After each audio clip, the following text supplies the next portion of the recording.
Hello, Kilukkam വ്ളോഗ്സിൻ്റെ പുതിയൊരു വീഡിയോയിലേക്ക് സ്വാഗതം. ദിവസങ്ങളെണ്ണി സ്കൂളിൽ പോകാൻ കാത്തിരിക്കുന്ന എല്ലാ കുഞ്ഞുങ്ങളുടെയും വീട്ടിൽ ഇപ്പോൾ ഇതായിരിക്കും അവസ്ഥ.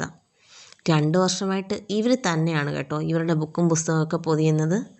എന്നെ സഹായിക്കുന്നതിൻ്റെ ഭാഗമായി തന്നെയാണ് അവരങ്ങനെ ചെയ്യുന്നത്. ഇന്ന് രാവിലെ ബ്രേക്ക്ഫാസ്റ്റിന് പാലപ്പവും ഗ്രീൻ പീസ് കറി ആക്കാമെന്ന് വെച്ചു. എന്തായാലും ഞാൻ കറക്റ്റ് സമയത്തിനാണ് ചെന്ന്.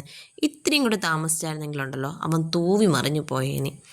ആവശ്യത്തിന് ഉപ്പും പഞ്ചസാരയൊക്കെ ഇട്ട് ഇളക്കിയ മാവിനെ നമ്മൾ കുറച്ച് നേരത്തേക്ക് അങ്ങോട്ട് മാറ്റി വെച്ചിട്ട് നമ്മുടെ ഗ്രീൻ പീസ് കറിയുടെ പരിപാടി തുടങ്ങാം. അതിലേക്ക് കുറച്ച് ക്യാരറ്റും ഒരു സവാളയും ഒരു ഉരുളക്കിഴങ്ങും ഇച്ചിരി തക്കാളിക്കയും പച്ചമുളകും ഇഞ്ചിയും വെളുത്തുള്ളിയെല്ലാം റെഡിയാക്കി വെച്ചിട്ടുണ്ട്. അതിന് നമുക്കൊരു കൂട്ട് തയ്യാറാക്കണ്ടായോ. നല്ല തേങ്ങാപ്പീരയും മല്ലിപ്പൊടിയും പെരുംജീരകമാണ് ഞാൻ എടുത്തേക്കുന്നത് കേട്ടോ. 2 ഏലക്ക കൂടെ ഇടാവേ. അത്രയും കൂടെ നല്ല ഫൈനായിട്ട് അരച്ച് കഴിയുമ്പം നമ്മൾ മിക്സിക്കകത്തിലേക്ക് നമ്മൾ കട്ട് ചെയ്ത് വെച്ചേക്കുന്ന വെജിറ്റബിൾസും നമ്മുടെ ഗ്രീൻ പീസും കൂടെ ഇട്ട് ഒരു 2 വിസിലടുപ്പിക്കണം. ആവശ്യത്തിന് വെള്ളം ഒഴിക്കണം കേട്ടോ. ഞാൻ ചൂടുവെള്ളമാണ് ഒഴിക്കുന്നത്. പച്ചവെള്ളം ഒഴിക്കുന്നതിനെക്കാട്ടിൽ എപ്പോഴും നല്ലത് ചൂടുവെള്ളം ഒഴിക്കുന്നതാണ്. അതിന് ഈ കറി എന്നല്ല ഏത് കറി ആയാലും. പിന്നെ കുക്കറിലേക്ക് നമ്മൾ ആവശ്യത്തിന് മഞ്ഞൾപ്പൊടിയും ഉപ്പും കറിവേപ്പിലയും ഇട്ടാണ് അടച്ച് വെച്ച് വേവിക്കുന്നത്.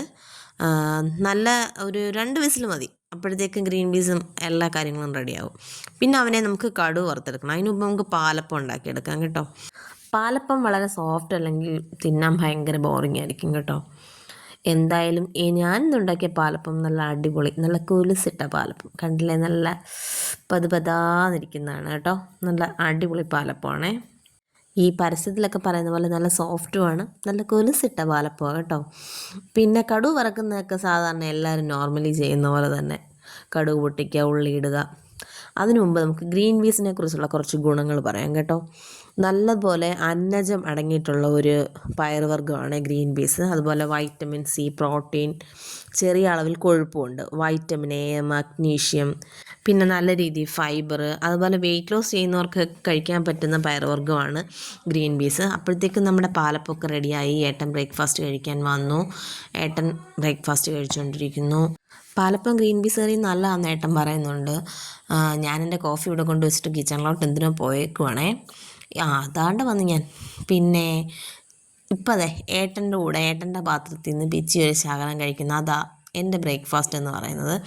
ഞാൻ ബ്രേക്ക്ഫാസ്റ്റ് കഴിക്കാറില്ല കേട്ടോ. എന്നെ എല്ലാവരും വഴക്ക് പറയും. ആ ഒരു ശീലം എന്തോ എനിക്കില്ല. ഞാൻ രാവിലെ ജോലിയൊക്കെ ചെയ്ത ഇപ്പോൾ ആ ഒരു നുള്ളെടുത്ത് കഴിച്ചില്ലേ, അതായിരിക്കും ഇന്നത്തെ എൻ്റെ ബ്രേക്ക്ഫാസ്റ്റ്.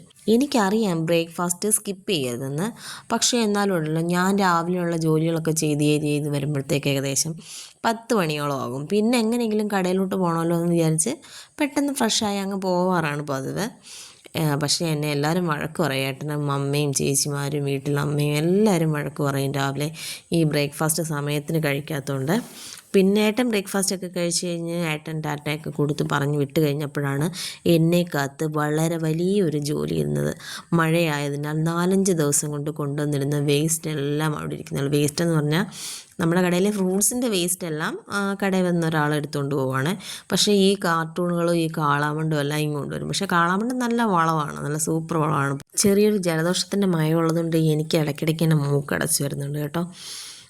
പിന്നെ ഈ കാളാമണ്ട നല്ല വളമായതുകൊണ്ട് തന്നെ നമ്മളെല്ലാത്തിനും കൊണ്ടുവന്നിടാറാണ് പതിവ്.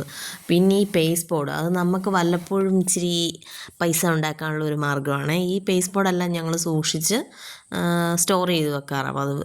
3-4 മാസമൊക്കെ ആകുമ്പോഴത്തേക്ക് അത് വിറ്റ് കാശ് വാങ്ങിക്കും. അത്യാവശ്യം നല്ലൊരു എമൗണ്ട് കിട്ടും അന്നേരം കേട്ടോ. പിന്നെ ഇവിടെയൊക്കെ തൂത്ത് ഞാൻ വൃത്തിയാക്കി ആ പേസ്റ്റ് പൗഡറൊക്കെ ഇനി മടക്കി വൃത്തിയാക്കി വെക്കണം. തൂത്ത് വാരിക്കഴിഞ്ഞ് ഞാൻ ആ പേസ്റ്റ് ബോർഡ് ഓരോന്നായിട്ട് എടുത്ത് മടക്കി അത് വെക്കുന്ന ഷെഡിൽ കൊണ്ടുപോയി വെച്ച് ഇവിടെ എല്ലാം തൂത്ത് വാരി വൃത്തിയാക്കി തുടച്ച്. എൻ്റെ പൊന്നെ, ഞാനിന്ന് താമസിച്ചാവുകൊണ്ട് കടയിൽ പോയത്. എന്നാലും എനിക്ക് മനസ്സിന് നല്ല സാറ്റിസ്ഫാക്ഷൻ ഇങ്ങനെയുള്ള ജോലികൾ ചെയ്യുമ്പോൾ. ഒരു കാര്യം ഞാൻ ചെയ്യണമെന്ന് വിചാരിച്ചു കഴിഞ്ഞാണ്ടല്ലോ, എനിക്ക് ഭ്രാന്തെടുത്ത് ഞാനങ്ങ് ചെയ്ത് കളയും. അതിപ്പോൾ എത്ര സമയമായാലും എത്ര നേരം എടുത്തായാലും അതിൻ്റെ ഫിനിഷിംഗ് പോയിന്റിൽ എത്തുന്നിടം വരെ എനിക്കൊരു സമാധാനവും കാണത്തില്ല. ഞാനത് ചെയ്തിട്ടേ പോകത്തുള്ളൂ. ഇനി എന്ത് പ്രശ്നം ഉണ്ടായാലും, എത്ര വേറെ ജോലി കിടന്നെന്ന് പറഞ്ഞാലും. ഇതെല്ലാം കഴിഞ്ഞ് ചെന്നിട്ടാണ് ചോറുമൊക്കെ തിളപ്പിച്ചൂറ്റി പോയതൊക്കെ. ഇന്നലത്തെ ചോറ് ഇരിപ്പുണ്ടായിരുന്നു ഇന്ന്. അതൊരു വലിയ കാര്യമായിരുന്നു. ഇപ്പോൾ അമ്മ വന്നതിൽ പിന്നെ അമ്മ ചോറങ്ങ് വെച്ചോളും. സത്യത്തിൽ 3-4 ദിവസം കൊണ്ട് അവിടെ ഭയങ്കര അലമ്പായിട്ട് കിടക്കുമായിരുന്നു. അതൊന്ന് വൃത്തിയാക്കി കഴിഞ്ഞപ്പോൾ നമുക്കൊരു മനസ്സിനും ഒരു സന്തോഷം, കണ്ണിനൊരു കുളിർമയും. പിന്നെ എൻ്റെ ഇങ്ങനെയുള്ള വീഡിയോസൊക്കെ ഇഷ്ടപ്പെടുകയാണെന്നുണ്ടെങ്കിൽ ലൈക്ക് ചെയ്യാനും ഷെയർ ചെയ്യാനും സബ്സ്ക്രൈബ് ചെയ്യാനും ഒന്നും മറക്കരുത്. പ്രത്യേകിച്ച് നിങ്ങൾ ആ ബെൽ ബട്ടൺ കൂടെ ഒന്ന് അമർത്തിയേക്കണം. തുടർന്നും ഇങ്ങനെയുള്ള വീഡിയോസ് വരുന്നതാണ്. So bye bye.